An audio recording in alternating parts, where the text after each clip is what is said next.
ऐसा लग रहा है कि पूरा मैदान ऊर्जा से भरा हुआ है।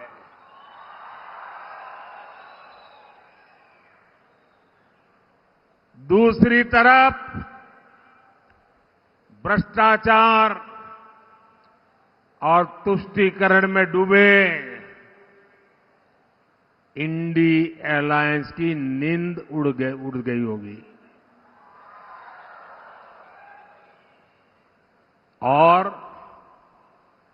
शिवमोगा तो खास तौर पर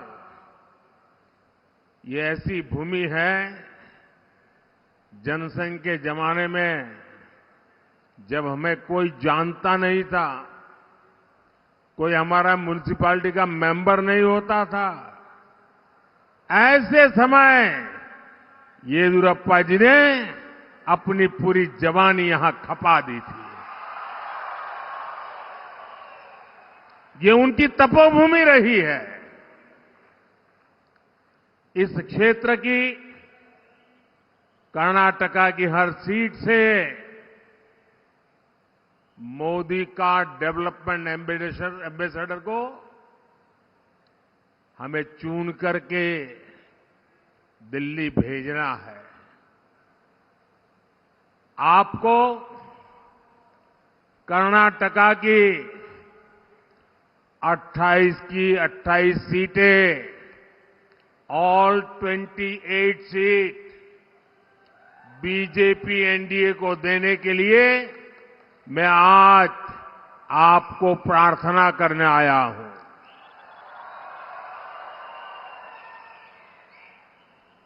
4 जून को 400 पार, 4 जून को 400 पार के मिशन में कर्नाटका की आप सभी मतदाताओं की बहुत बड़ी भूमिका है और इसलिए आखिर करे 400 सीटें की बात क्यों कर रहे हैं हम? ये 400 सीटें क्यों? विकसित भारत के लिए 400 पार, विकसित भारत के लिए, विकसित भारत के लिए, विकसित कर्नाटका के लिए, विकसित कर्नाटका के लिए, गरीबी कम करने के लिए, गरीबी कम करने के लिए, आतंक पर प्रहार करने के लिए, भ्रष्टाचारियों पर कार्रवाई के लिए, किसानों की समृद्धि के लिए, युवाओं के नए अवसर देने के लिए ई बारी नानूरू मेरी, ई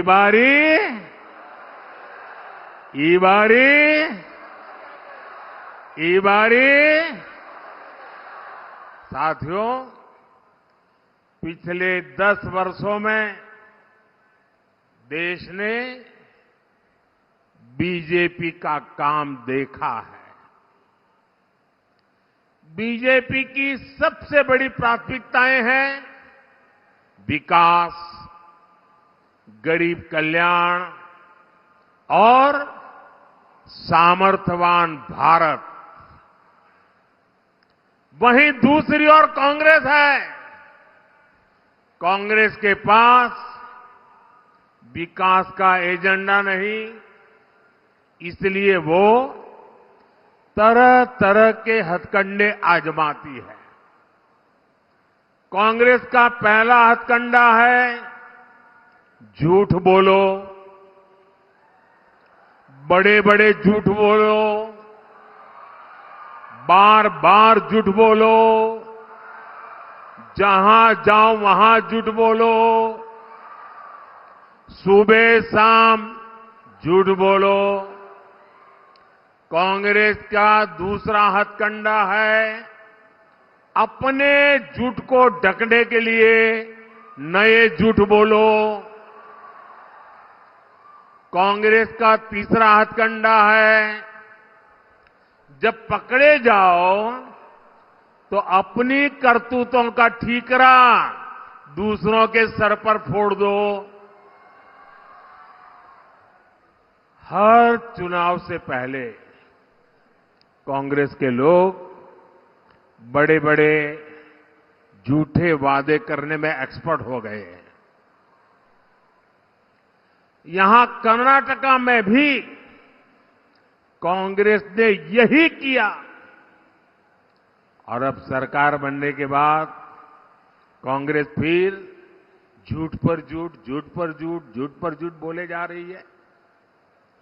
कभी वो केंद्र को जिम्मेदार बता रही है, कभी मोदी पर आरोप लगा रही है, तो कभी दूसरी पार्टियों पर अपनी नाकामी का ठीकरा फोड़ रही है। क्योंकि कांग्रेस की मंशा कभी लोगों की भलाई करने की नहीं होती। कांग्रेस का केवल एक ही इरादा होता है, लोगों को लूटना, अपनी जेब भरना। इसलिए कांग्रेस को जब से कर्नाटका में मौका मिला है तो इन्होंने कर्नाटका को अपना एटीएम बना दिया है। यहां इनकी लूट इतनी बढ़ गई है कि सरकार चलाने के लिए पैसे तक नहीं बचे और इस लूट में भागीदार बनने की होड़ मची हुई है।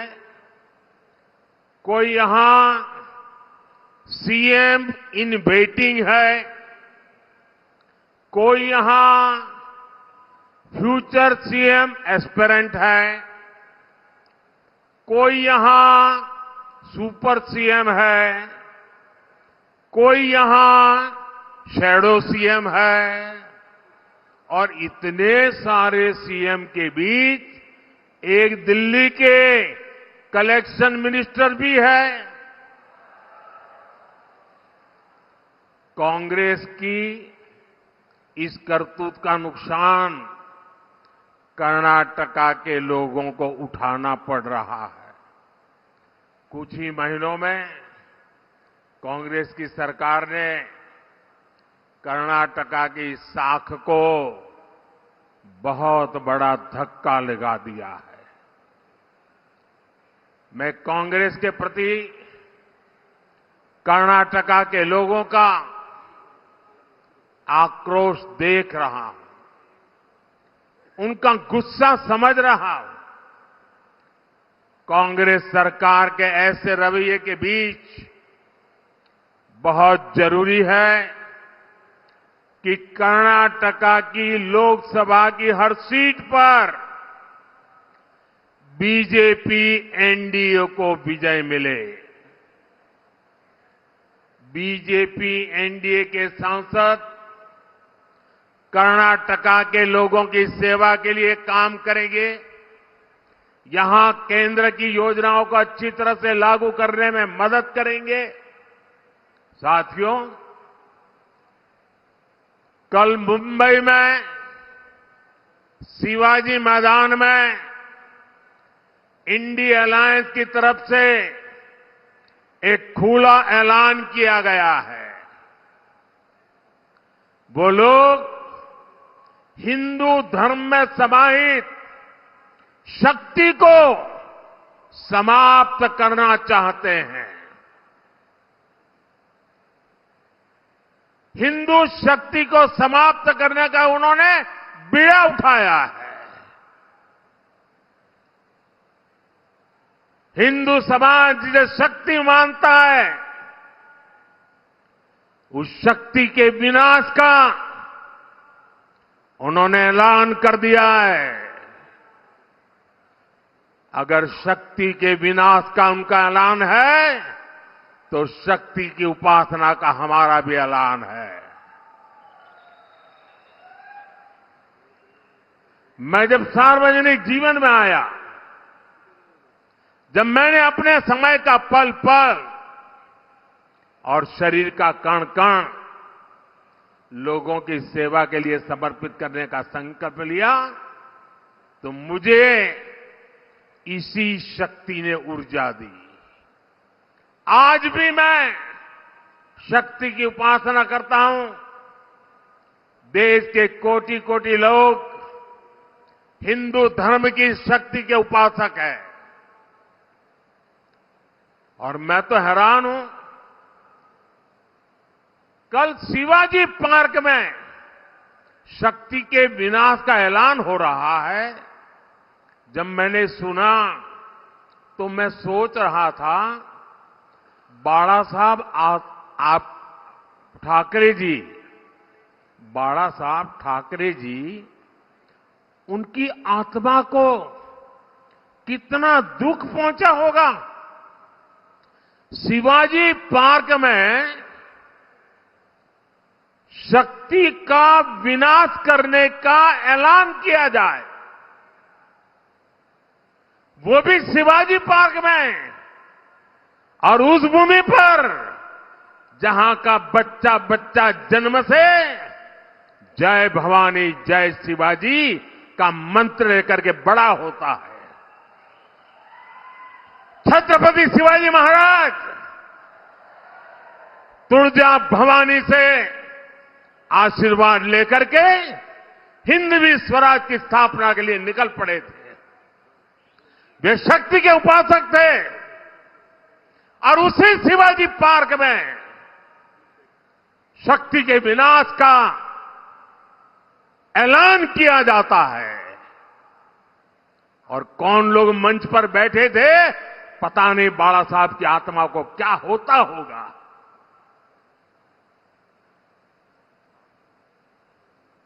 शक्ति का विनाश करने की सोच, साथियों, मेरे लिए देश की नारी भी इसी शक्ति का प्रतिबिंब है। इसलिए हमारी सरकार की योजनाओं में सबसे ज्यादा प्राथमिकता नारी शक्ति को दी जाती है। आजादी के बाद आज तक किसी सरकार ने नारी शक्ति पर इतना बल नहीं दिया जितना हमारी सरकार ने दिया है। और इसलिए ही जब चंद्रयान वहां पहुंचा जहां कोई नहीं पहुंचा था, तो हमने उस स्थान को शिव शक्ति पॉइंट का नाम दिया। कई पॉलिटिकल जानकार कहते रहे हैं कि नारी शक्ति मोदी की साइलेंट वोटर है, लेकिन मेरे लिए देश की नारी शक्ति वोटर नहीं बल्कि मां शक्ति स्वरूपा है। नारी शक्ति का यही आशीर्वाद मेरा सबसे बड़ा सुरक्षा कवच है। हम तो हमेशा से कहते आ रहे हैं, या देवी सर्वभूतेषु शक्ति रूपेण संस्थिता नमस्तस्यै नमस्तस्यै नमस्तस्यै नमो नमः। इसी भावना के साथ हम मां भारती की भी पूजा करते हैं। इसी भावना के साथ हम मां भारती की शक्ति उसे बढ़ाना चाहते हैं। हमारे राष्ट्र कवि कुवेंपु ने भी कर्नाटका की इस धरती के लिए क्या कहा था? कुवेंपु जी ने कहा था, मंत्र कणा, शक्ति कणा, ताई कणा, देवी कणा। उन्होंने कर्नाटका माता को भी शक्ति के रूप में देखा था। इंडी अलायंस के लोग अब इसी शक्ति को कुचलना चाहते हैं, तबाह करना चाहते हैं, समाप्त करना चाहते हैं। इन्हें मां भारती की बढ़ती हुई शक्ति से नफरत हो रही है। इन्हें भारतीय नारी का उत्थान अच्छा नहीं लग रहा है। इन्हें भारतीय नारी का सशक्तिकरण पसंद नहीं आ रहा। शक्ति पर वार का मतलब है देश की माताओं, बहनों, बेटियों पर वार। शक्ति पर वार का मतलब है नारी कल्याण की योजनाओं पर वार। शक्ति पर वार का मतलब है मां भारती की शक्ति पर वार। ये शक्ति ही है जिसके अवतरण से भारत की भूमि से आतंक और अत्याचार का अंत होता है। इंडिया अलायंस ने, कांग्रेस ने इसी शक्ति को ललकारा है। कांग्रेस को इसका जवाब देश की हर महिला, हर बहन, हर बेटी देगी, शक्ति का हर उपासक देगा। 4 जून को इन्हें पता चल जाएगा कि शक्ति को ललकारने का मतलब क्या होता है। साथियों, कांग्रेस सत्ता हासिल करने के किसी भी हद तक जाने वाली पार्टी है, लेकिन अंग्रेज तो चले गए, लेकिन कांग्रेस ने अंग्रेजियत वाली मानसिकता नहीं छोड़ी। बांटो और राज करो, वो अपनी विरासत कांग्रेस को देख करके गए हैं। कांग्रेस ने पहले देश को बांटा, जाति में बांटा, समुदाय में बांटा, धर्म, क्षेत्र और भाषा के आधार पर लोगों को बांटा और सत्ता हासिल करने के लिए कांग्रेस ने देश का बंटवारा भी कर दिया। लेकिन फिर भी बांटने वाली इस मानसिकता वाली कांग्रेस को इतने से संतोष नहीं हो रहा है। अब कांग्रेस फिर से देश को बांटने वाले खतरनाक खेल भी खेलने लगी है। अभी अपने इस मंसूबे पर भी खुलकर बोलने लगे हैं। अभी हाल ही में कर्नाटका के कांग्रेस सांसद ने देश को एक बार और बांटने का बयान दिया है। ऐसे सांसद को पार्टी से निकाल फेंकने के बजाय कांग्रेस पार्टी उसका बचाव कर रही है। कर्नाटका ऐसी राजनीति और ऐसे षड्यंत्रों को कभी सफल नहीं होने देगा। कर्नाटका की धरती का ऐसा अपमान करने वाली कांग्रेस को इस लोकसभा चुनाव में चुन चुन करके साफ कर देना चाहिए। करेंगे ना? करेंगे ना? जरा दोनों हाथ ऊपर करके बताइए, करेंगे ना? चुन चुन करके साफ करेंगे ना?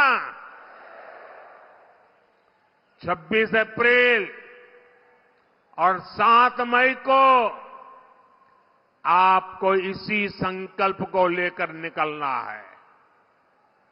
26 अप्रैल और 7 मई को आपको अपने वोट से कांग्रेस के विभाजनकारी मंसूबों को ध्वस्त करना है।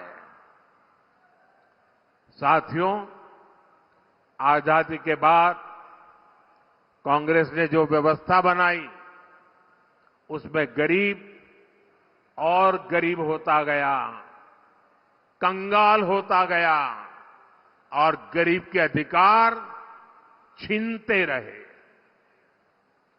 कांग्रेस ने हमेशा देश के गरीब को मूलभूत सुविधाओं को भी तरसा कर रखा। बीते 10 वर्षों में हमने इन हालातों को बदलने के लिए काम किया। पिछले 10 वर्षों में भारत के 25 करोड़ लोग गरीबी से बाहर हुए हैं। ये इसलिए संभव हुआ क्योंकि हमने गरीबों की समस्याओं पर फोकस किया। हमने उन्हें मुश्किलों से बाहर निकालने का रास्ता तैयार किया। मैं आपको कर्नाटका का उदाहरण देता हूं कि हमारे काम का स्केल कितना बड़ा है।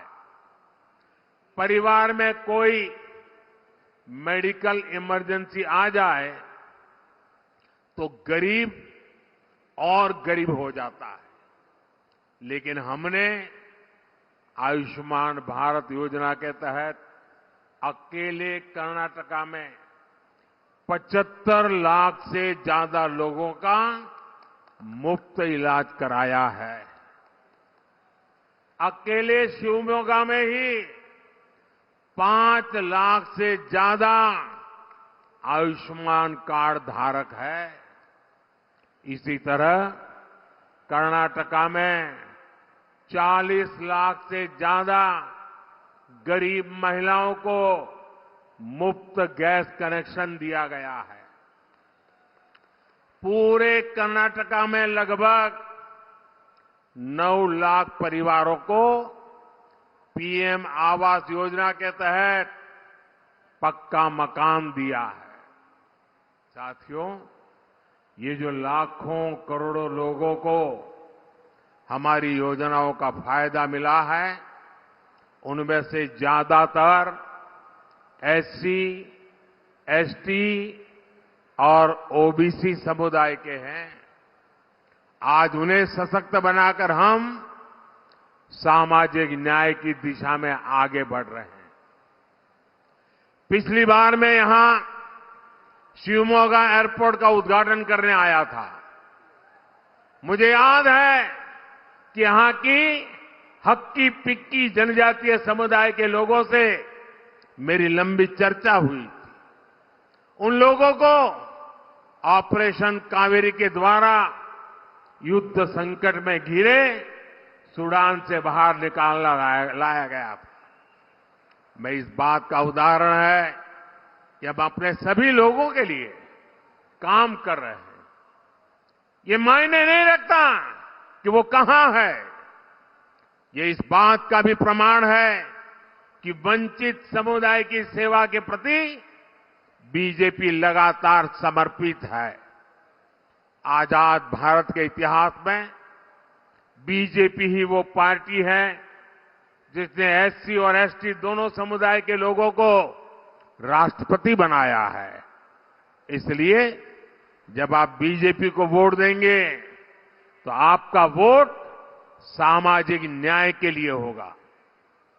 साथियों, आज पहली बार भारत इस मुकाम पर पहुंचा है कि दुनिया में लोग भारत के आधुनिक इंफ्रास्ट्रक्चर की चर्चा कर रहे हैं। भारत की पहचान अब हाई स्पीड वंदे भारत, नमो भारत ट्रेनों से होती है।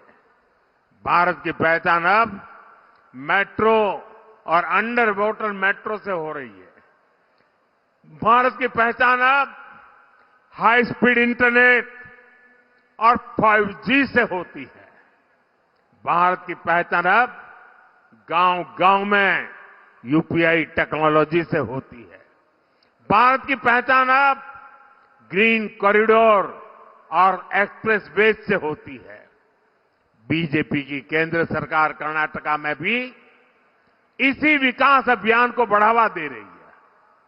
यहां तुमकुरू और शिवमोगा के बीच नेशनल हाईवे बन रहा है।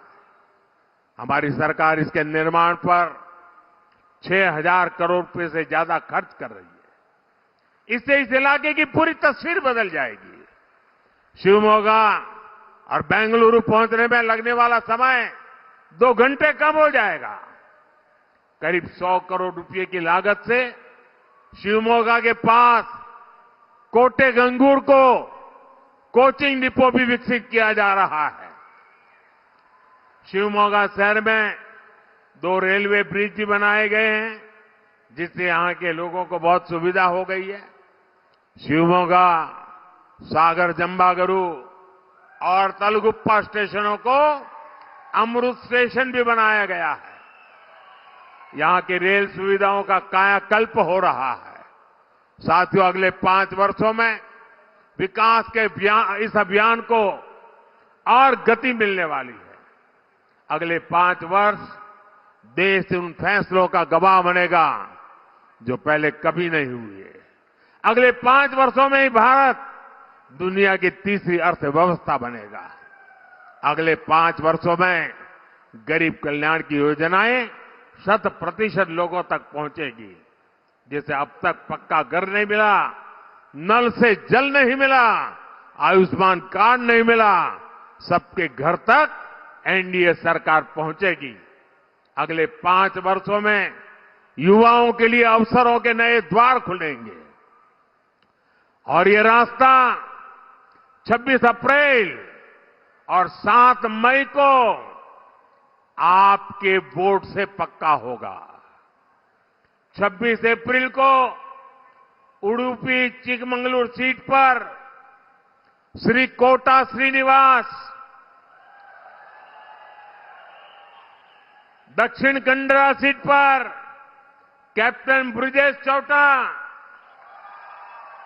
और बेंगलुरु रूरल सीट पर डॉक्टर सीएन मंजुनाथ, इनके लिए बड़ी संख्या में वोट डालने हैं। इसके बाद 7 मई को शिवमोगा की सीट पर श्री बी.वाई. राघवेंद्र और दावणगेरे में श्रीमती गायत्री सिद्धेश्वर को भारी मतों से विजयी बनाना है। मुझे विश्वास है कि 4 जून को कर्नाटका की हर सीट पर विकास का कमल खिलेगा। लेकिन इसके लिए मैंने तो बहुत गारंटी दी, आपको मुझे गारंटी देनी होगी कि हर पोलिंग बूथ में कमल ही कमल खिलेगा।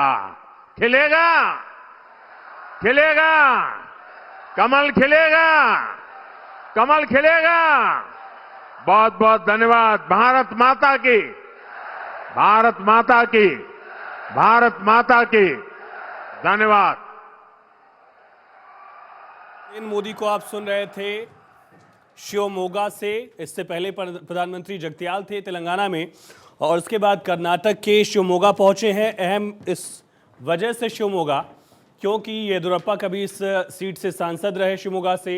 येदियुरप्पा साथ में प्रधानमंत्री के मौजूद हैं और विजेंद्र राघवेंद्र येदियुरप्पा के दोनों बेटे जो हैं वो भी पॉलिटिक्स में हैं। एक यहाँ से सांसद राघवेंद्र और विजेंद्र प्रदेश बीजेपी की कमान संभालते हुए यहाँ के लोकल लीडर्स से प्रधानमंत्री नरेंद्र मोदी मुलाकात कर रहे हैं। और प्रदेश बीजेपी अध्यक्ष विजेंद्र के साथ प्रधानमंत्री ने यहाँ रोड शो भी किया। कर्नाटक अहम इस वजह से क्योंकि बीजेपी ने 28 लोकसभा सीटों वाले इस प्रदेश में पूरी ताकत लगा दी है।